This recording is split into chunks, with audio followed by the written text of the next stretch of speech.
പോതൻസിസയുടെ പുതിയൊരു വീഡിയോയിലേക്ക് എല്ലാവർക്കും സ്വാഗതം. ഇന്നത്തെ നമ്മുടെ റെസിപ്പി വളരെ ഈസി ആയിട്ട് ഉണ്ടാക്കിയെടുക്കാൻ പറ്റുന്ന ഒരു ബനാന ചോക്ലേറ്റ് കേക്കാണ്. ആദ്യം തന്നെ നമുക്കൊരു പാത്രം പ്രീ ഹീറ്റ് ചെയ്യാനായിട്ട് വെച്ചു കൊടുക്കാം.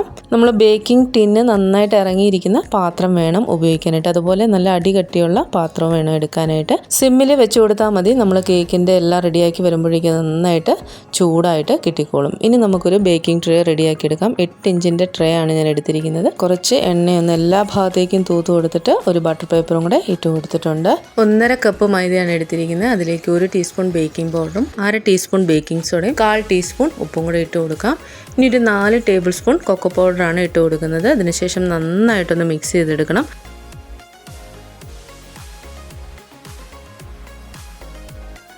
കൊക്കോ പൗഡറും ബേക്കിംഗ് സോഡയൊക്കെ നന്നായിട്ട് മിക്സായിട്ട് കിട്ടണം. അപ്പോൾ 2-3 പ്രാവശ്യം നിങ്ങൾ അരിച്ചെടുത്തോളുക.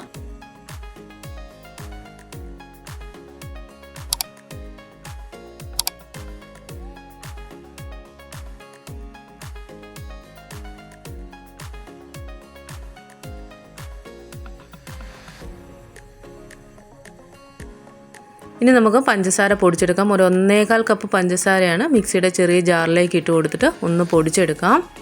കേക്ക് ഉണ്ടാക്കാനായിട്ട് 2 റോബസ്റ്റ പഴമാണ് എടുത്തിരിക്കുന്നത്. 200 ഗ്രാം ഉണ്ട്. അപ്പോൾ ഇത് നന്നായിട്ട് നമുക്കൊന്ന് ഉടച്ചെടുക്കണം. മിക്സിയിലിട്ട് അടിച്ചെടുക്കേണ്ട ആവശ്യമില്ല. ഇതേപോലെ നന്നായിട്ടൊന്ന് ഉടച്ചെടുത്താൽ മതി.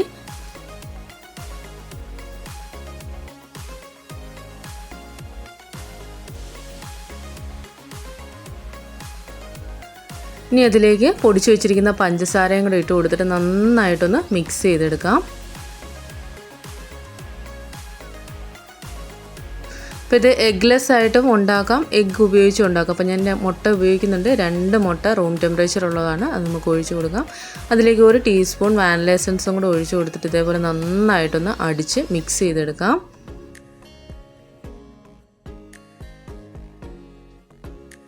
ഇനി അതിലേക്ക് 1/2 കപ്പ് റിഫൈൻഡ് ഓയിലാണ് ചേർത്ത് കൊടുക്കുന്നത്. നന്നായിട്ടൊന്ന് മിക്സ് ചെയ്യണം. ഈ എണ്ണ ഇതിലുമായിട്ട് നന്നായിട്ട് മിക്സായിട്ട് കിട്ടണം. നല്ലപോലെ അടിച്ച് മിക്സ് ചെയ്തെടുക്കുക.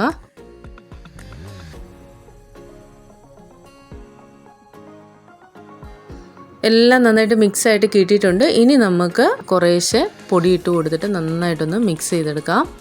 നല്ല ടേസ്റ്റി ആയിട്ടുള്ളൊരു കേക്കാണ് കേട്ടോ. നമ്മൾ ഈ കടയിൽ നിന്നൊക്കെ വാങ്ങിക്കുന്ന അതേ ടേസ്റ്റിൽ തന്നെ നമുക്ക് വീട്ടിലുണ്ടാക്കിയെടുക്കാനായിട്ട് പറ്റും.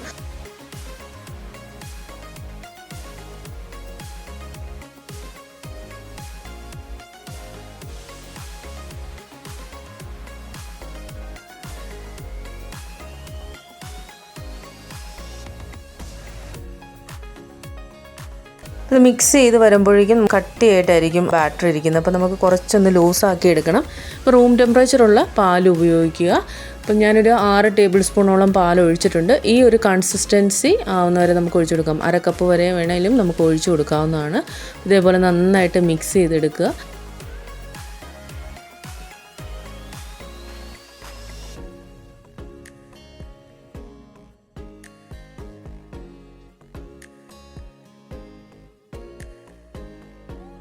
ഇനി നമുക്ക് ബാറ്റർ ബേക്കിംഗ് ട്രേയിലേക്ക് ഒഴിച്ചു കൊടുക്കാം.